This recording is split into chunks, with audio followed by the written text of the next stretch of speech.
Okay, thank you very much, Amandine.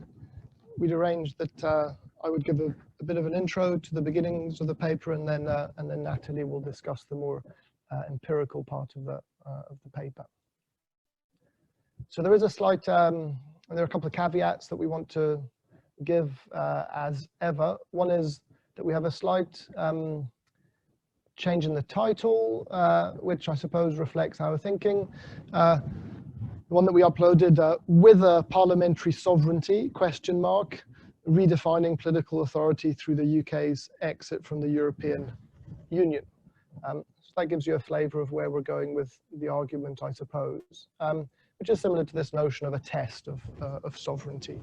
The other caveat was just that the intention of this paper, which I suppose is a predicament that many people are in really, is that we had wanted to do some face-to-face semi-structured interviews with members of the House of Commons and House of Lords, and some of those were scheduled, and we'd hoped also to go up to Edinburgh to discuss with some Scottish parliamentarians. That's on hold. We hope that we'll be able to do this before the time is up for this particular paper. We're still optimistic. So the sort of empirical content has really come from the parliamentary debates that are very well documented through Hansard, but we weren't able to do the interviews that we'd lined up, which was a shame.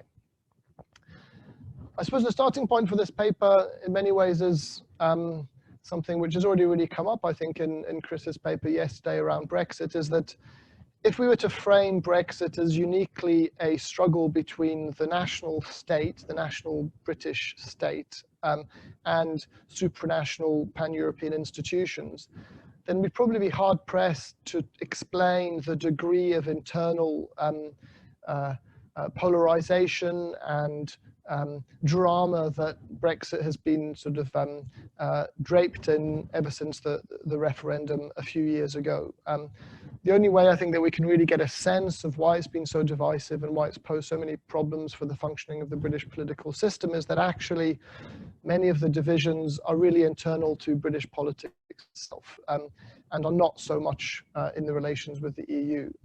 It is true, I think, that probably many people in the UK, both in government but also outside, were slightly surprised at the extent to which the European Union was able to coalesce around a very clear set of guidelines for the EU 27, and its negotiating position has been very, very clear, very tough, and very consistent, which then made, I suppose, the British negotiating position more difficult to pursue. So that might help explain some of the events of the post-referendum period. But I think really to get a real understanding and a sense of Brexit, you have to go into the internal dynamics of British politics. And I suppose, as you can imagine, what our argument is really saying is that to understand that, you can actually frame Brexit as encompassing a whole series of different sovereignty conflicts. However, there is a sort of a move, I think, that we make in the paper, which came from a development in our thinking and conversations we've had, and from looking at the parliamentary debates. Chris yesterday mentioned Vernon Bogdanor, who's kind of staked out a certain position in this debate. There are two ways of kind of thinking about how the conflicts of sovereignty refer to Brexit. One is to think that there are new conflicts of sovereignty that Brexit has provoked. The other position is to say that conflicts of sovereignty around Brexit are really an expression of the crisis of a particular doctrine that we think of as parliamentary sovereignty.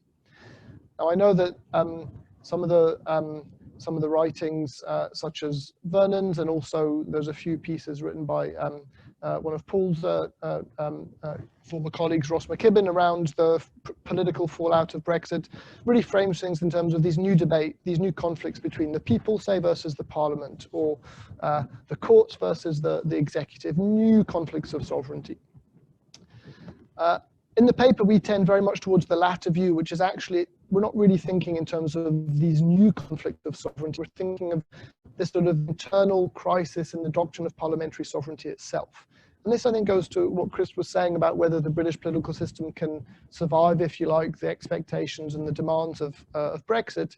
What we're really saying in this paper is that parliamentary sovereignty as a tradition has been changing, is a very changeable phenomenon, in fact, has been changing, has changed a lot in recent decades.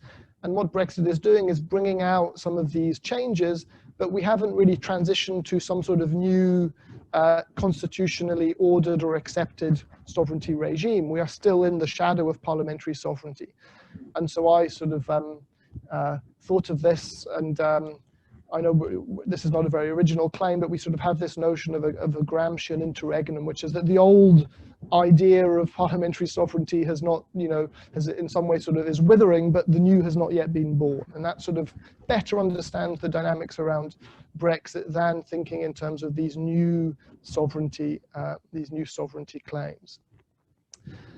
Let me just a very quick word about how we discuss parliamentary sovereignty. I'll be interested if Paul's wearing his kind of public law hat, what he thinks about this. We draw very heavily on Martin Loughlin and other people who've written on this, and then I'll pass over to Nathalie. Basically, the point we make about parliamentary sovereignty is that it's wrong to simply associate it institutionally with parliamentary supremacy, with the pure centralization of political authority in the legislature. We argue that actually the doctrine of parliamentary sovereignty is much more, is much broader than that. It encompasses evolving political relationships and the adaptation of parliamentary sovereignty from its, if you like, its aristocratic origins to popular sovereignty is achieved within the British system through the creation of political parties and the role that political parties play in translating popular will into partisan competition within the legislature. So conceptually, at least, opposing popular sovereignty and parliamentary sovereignty is not so convincing for us. We think of parliamentary sovereignty as a changing doctrine that absorbed within itself popular sovereignty fairly successfully and with more stability than in other political systems. We also observe that actually, and this is a point that Loughlin makes, vis-a-vis the veto, if you go back to somebody like Dicey, there was always very much an acceptance that the referendum as a kind of people's veto, which is Bogdanov's phrase, was already present. Dicey felt that the significance of Irish Home Rule actually required a referendum and couldn't be simply something that was authorized by Parliament. So we sort of don't really think of parliamentary sovereignty opposing to popular sovereignty as that convincing.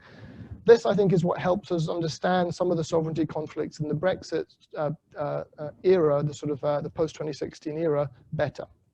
I'm going to pass over to Nathalie now. One thing, very quickly, is we have this analytical narrative in the paper, which is fairly long. The real justification for that, and I know Nathalie will say a couple of words about it, the justification for it is looking at the literature around Brexit. To be honest, it's interesting that you find, on the one hand, enormous amounts of political science literature about why it happened, why did the vote happen, why was the result what it was, and then you have a lot of policy debates sustained by the think tank world about the negotiations and policy fields. I really struggled to find a very good, dense, analytical narrative of the Brexit process itself from 2016 to the present day, and so we did it ourselves. And that's what sort of explains why we have this analytical narrative in the paper. Okay, I'll pass over to Nathalie now. Thank you, Chris. Yes, indeed. And because we don't have much time, I will, if people are interested, they can look in the paper for this analytical narrative on the timeline and the time frame on Brexit. I will try to summarize here the more analytical, empirical analysis we did. So we focused so far on the 2016-2017 debates in the House of Lords and the House of Commons. For this first draft, we plan on extending to the following years after that, and we focused on two dimensions of the unsettling of parliamentary sovereignty. So we looked at the debate on triggering Article 50 on the one hand, and the debate on a potential second referendum on the other hand. So concerning triggering Article 50, at first it was presented, especially by the executive, as a matter of national sovereignty. But this issue was quickly absorbed into a broader debate and a broader confusion about the nature of sovereignty in British politics. So a conflict broke out between the government and the parliament. the executive claimed that it has the ultimate legitimate authority to trigger Article 50 because it has a mandate from the June 2016 referendum. So it received a mandate from the people, whereas Parliament argued that, well, Parliament could not be bypassed like that, and that parliamentary sovereignty meant at least an involvement of Westminster in the triggering of Article 50. And it became a wider debate about the balance of power between the executive and parliamentary authority during and after Brexit. In other words, what does it mean taking back control? Would it empower Westminster or increase the executive discretion? In that debate, we wanted to highlight two elements on the tension on the exercise of parliamentary sovereignty. The first one was striking to us that the resolution of that conflict was not achieved within the House itself or through a government opposition dynamic in Parliament. It was solved through the intervention of the High Court and then the Supreme Court with the Gina Miller case, which in the end stated that an act of Parliament was indeed needed to trigger Article 50. So the principle of parliamentary sovereignty was actually articulated and defended by the judiciary, which to us reveals the tendency of elected representatives to turn to judicial bodies to settle politically contentious issues. And then another element was that after the Gina Miller case, where, well, the principle of parliamentary sovereignty was acknowledged, then Parliament and MPs swiftly voted by a huge margin to trigger Article 50, as if it was just a symbolic act whereby Parliament just confirmed the results of the referendum. For the second debate, we concentrated on the debate on the second referendum. So there was debate devoted to that issue, and then the arguments came back in other debates on other issues throughout 2016 and 2017. At first, the argument was that the first referendum was just advisory, but when the negotiations with the EU became more difficult, the justification for a second referendum became on the type Brexit, hard or soft. And proponents of a second referendum argued that the June 2016 referendum gave a mandate for exit, but not for the terms, and that people should have a final say on the deal or even reconsider their first position. But by doing so, MPs in favor of a second referendum seem to acknowledge that Parliament lacks the legitimacy to speak on behalf of the people and take decisions to implement their will. So when it comes to major decision, sovereignty lays with the Parliament, with the people, not the Parliament. And as such, that argument is not a departure from the doctrine of parliamentary sovereignty.